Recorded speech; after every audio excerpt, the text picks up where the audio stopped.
le fruit de la vente de votre immeuble vous donne 400 000, on vous dit que vous allez avoir 200 000 d'impôts, bien, on pourrait facilement dire on va prendre 200 000 de REER pour annuler cet impôt-là.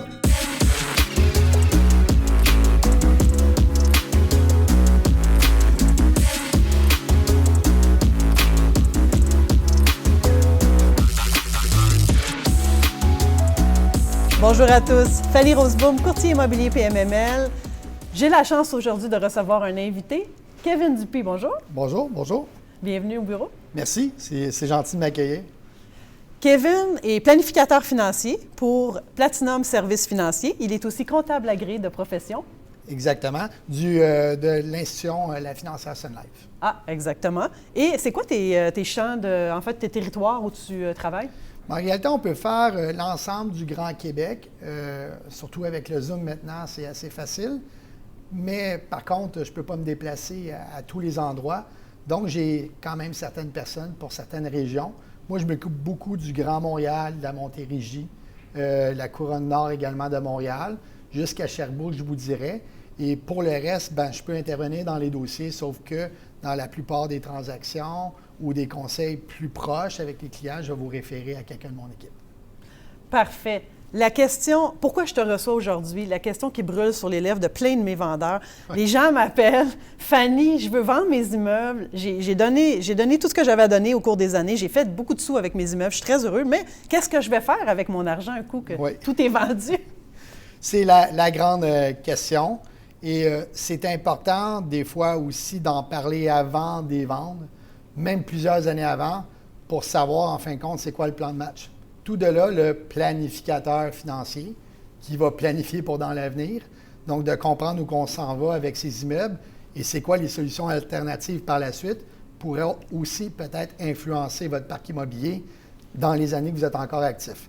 La plus grande question à se poser, ou que je pose aux clients en fin de compte quand il me dit qu'il veut vendre ses immeubles, c'est vos immeubles, est-ce qu'ils sont dans une incorporation ou vous les détenez personnellement?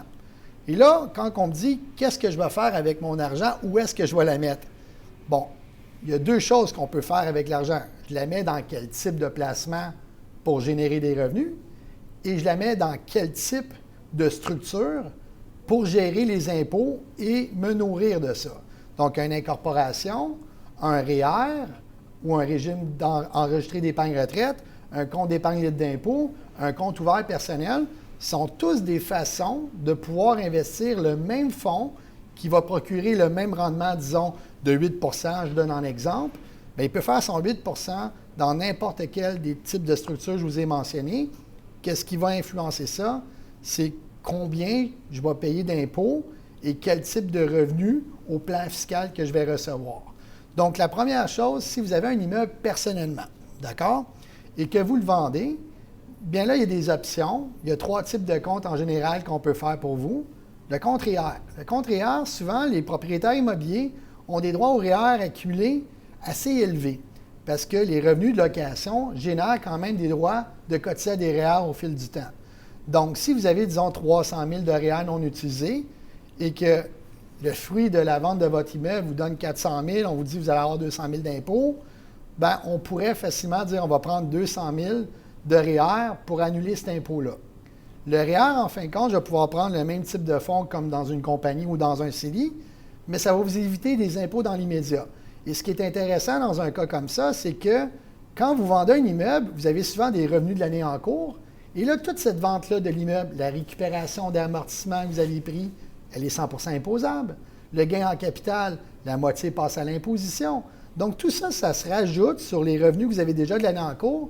Et là, vous tombez dans des taux d'imposition généralement où que vous allez être dans l'excédent de 214 000 dans l'année en cours.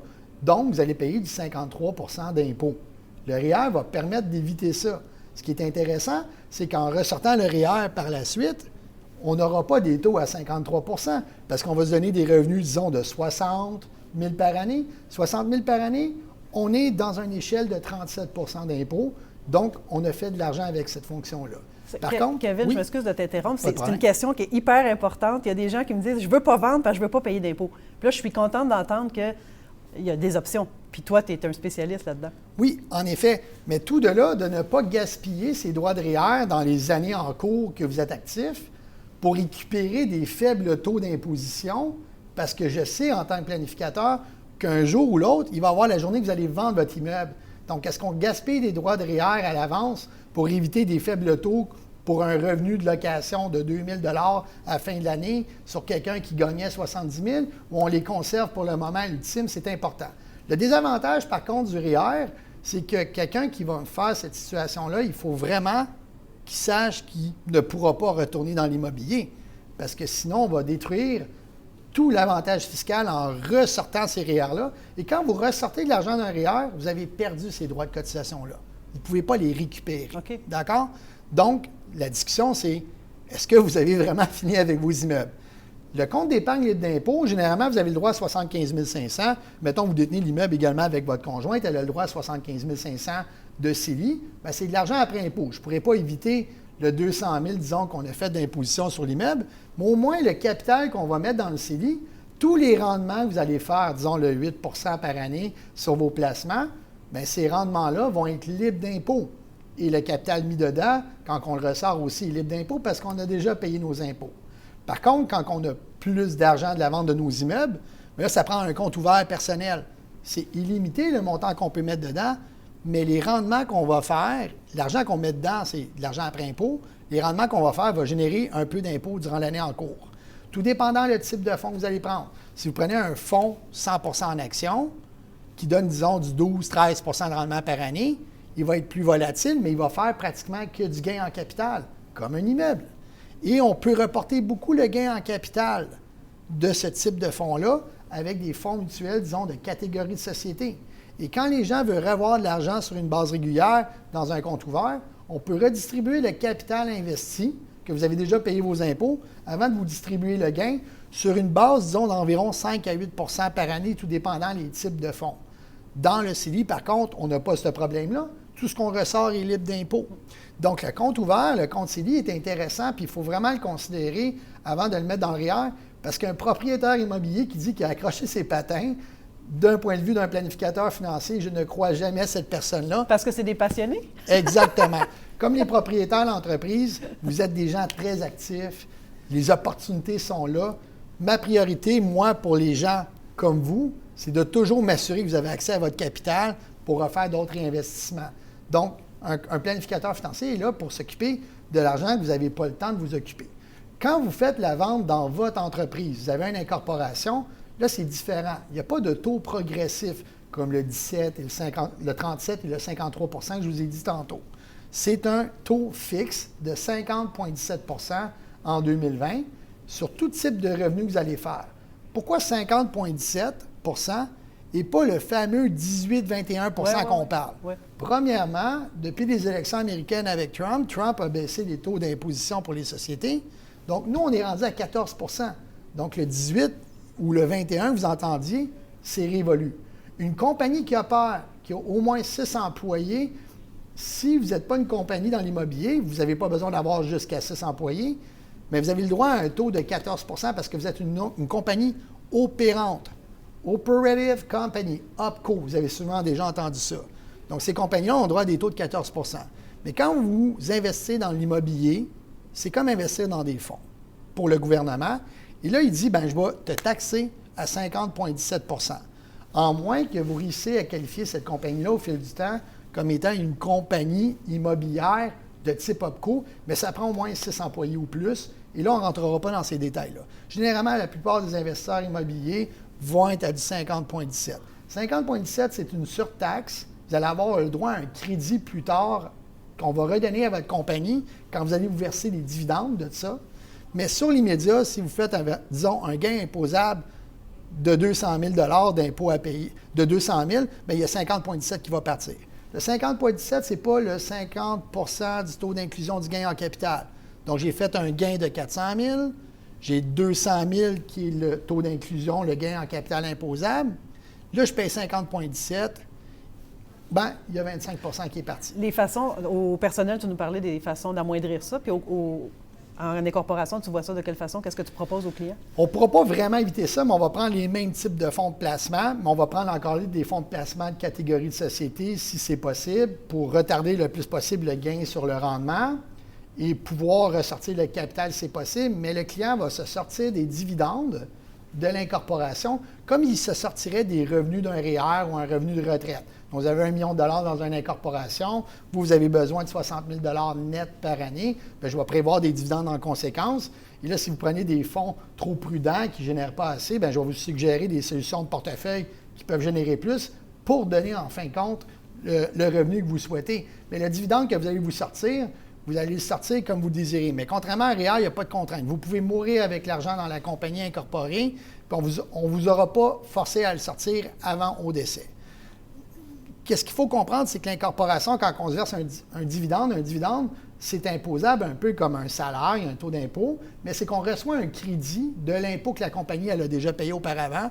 Donc, c'est pour ça que le dividende est moins imposé personnellement, simplement parce que, en résumé, faire ça simple, la compagnie a déjà assumé les impôts, donc vous avez ce crédit-là personnellement. OK. Intéressant. Le plus gros problème qu'on a avec les propriétaires d'immobilier, c'est qu'ils ne sont pas capables de comprendre quel type de fonds ils devraient prendre. Un propriétaire d'immobilier, c'est toujours la même chose. Il pense que ses immeubles, c'est comme un fonds d'obligation garanti du gouvernement. De point de vue d'un planificateur également, de ton côté, Fanny, on sait qu'un immeuble, il y a plus d'actions à l'intérieur de ça. Tu sais, il y a des achats, il y a des ventes. Les risques sont mieux contrôlables. Mais si vous voulez quelque chose qui s'apparente un peu plus proche à un rendement d'un immeuble, il faut prendre des portefeuilles de croissance. Un portefeuille de croissance long terme, ça ne veut pas dire que vous ne pouvez pas toucher votre argent avant le long terme. Votre argent est toujours accessible à la valeur marchande à la fin de la journée. Si le marché était bon 5 ans pour vous puis vous voulez sortir votre argent, vous pouvez le faire en 3-5 jours ouvrables. Mais le portefeuille de croissance va avoir un peu plus de variation à court terme, mais il va ressembler beaucoup plus en termes de risque ou en termes de rendement à un immeuble. Et là, c'est là que vous allez trouver quand même que c'est une alternative intéressante. Mais le fonds mutuel vous permet, si vous voulez, et si on a bien structuré la flexibilité, de racheter un immeuble à tout moment si vous le désirez. On revient avec ça. Hein? On a des entrepreneurs dans l'âme, les investisseurs immobiliers. Alors, c'est important. Les gens, souvent, ont un plan établi à long terme. Un planificateur comme moi, on sait que ça se passe rarement comme que c'est discuté. Il y a toujours des problèmes de maladie, des opportunités d'affaires, des séparations. D'avoir accès à son argent en tout temps et de ne pas le mettre dans des véhicules toujours financiers comme le REER, à moins que vous soyez certain, ça a quand même un pesant d'or qui est important. Une question qu'on a, souvent on va terminer avec ça, les FPI. Puis j'aime ça que, c'est le fun qu'on discute en ce moment, puis qu'on soit... J'ai aimé ton opinion off-camera, là, à l'extérieur. Tu me disais, écoute Fanny, je peux en parler, je vais informer les gens de ce que c'est, mais pour toi, c'est pas un placement qui est extrêmement rentable, puis que tu trouves... Oui, un passionné d'immobilier qui veut tout vendre et qui veut investir encore en immobilier. Tu me parlais là, tantôt, là, tu me donnais différents détails, mais j'ai hâte d'entendre ça. Là. Qu'est-ce que un FPI, c'est une fiducie de placement immobilier ou comme un REIT appelé en anglais, qui est un Real Estate Investment Trust. Ça, c'est quelque chose que vous pouvez acheter directement avec un courtier en valeur immobilière. Et soit c'est coté à la bourse ou sinon vous en avez des privés. Il y en a qui sont excellents en termes de rendement, mais c'est comme toute chose. C'est comme il faut se trouver un immeuble qui est rentable. D'accord? Donc, quand vous achetez un FPI ou un REIT, en fin de compte, c'est que vous achetez un parc immobilier qui est géré par le FPI. Donc, encore là, il faut faire vos devoirs sur est-ce que c'est bien géré, est-ce qu'il va y avoir les liquidités quand je vais vouloir sortir, mais c'est vraiment des vrais actifs que vous allez avoir à l'intérieur de ça. Et c'est là que des fois, ça devient compliqué un peu de choisir le bon REIT pour quelqu'un qui voulait peut-être prendre sa retraite et plus se compliquer. D'accord? Donc, les REITs, oui, ça peut être excellent, mais quand on regarde les rendements, ça peut être, disons, entre 5 et 7 ce qu'on peut voir en général. Certains vont donner plus, mais il y a des risques avec les REITs. Si vous prenez un REIT qui n'a pas une bonne diversification, disons, géographique, comme les REITs qu'on a pu voir en Alberta, bien, ces REITs-là ont baissé, puis on n'a pas pu nécessairement récupérer. Et quand tout le monde veut sortir d'un REIT, bien, c'est pas le temps de vendre un immeuble à l'intérieur qui a perdu 30 de sa valeur. Donc, il y a des risques associés à ça avec les taux, tout ça. Ce que je préfère pour ces clients-là qui décident d'avoir des REITs, c'est facile pour moi à dire parce que je ne suis pas le courtier en valeur mobilière qui va vendre le REITs, je suis celui qui va vendre le fonds mutuel, mais il y a des fonds mutuels vraiment qui sont spécialisés à acheter que des REITs à l'intérieur. Donc, on peut avoir en fin de compte des REITs qui vont être à l'intérieur de fonds. On va avoir plusieurs REITs dans le fonds. Et là, au moins, les gestionnaires du fonds, eux autres savent comment évaluer des REITs. Et un fonds mutuel, il y a quand même toujours l'aspect de prévoir la liquidité. Donc, souvent, dans des REITs, on peut entendre des histoires, ça fait 3 ans, je ne peux pas sortir mon argent parce qu'il n'y a pas de liquidité. Donc, un fonds mutuel qui achète des REITs va prévoir un peu plus ça avec, en fin de compte, un instrument national. J'oublie toujours le code, qui est le 81-102, le 81-101. Donc, je ne suis pas contre les REITs, mais il y a aussi d'autres solutions.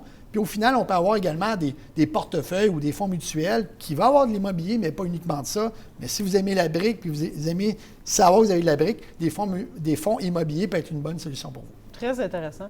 Oui. Merci, Kevin. Ça fait plaisir. J'invite les gens là, à nous contacter s'ils ont des questions. Là, ça va nous faire plaisir. De ton côté également, Kevin. Tu es toujours c'est toujours informatif ce que tu nous transmets. Et puis, j'invite les gens également à visionner le pmml.tv où notre entrevue est projetée, mais aussi, il y a plein d'autres sujets qui vont être tous les plus intéressants. Je ne manquerai pas de la regarder. Bonne Merci, journée. Kevin. Merci Bonne encore. Journée. Au revoir. Au revoir. Bye bye.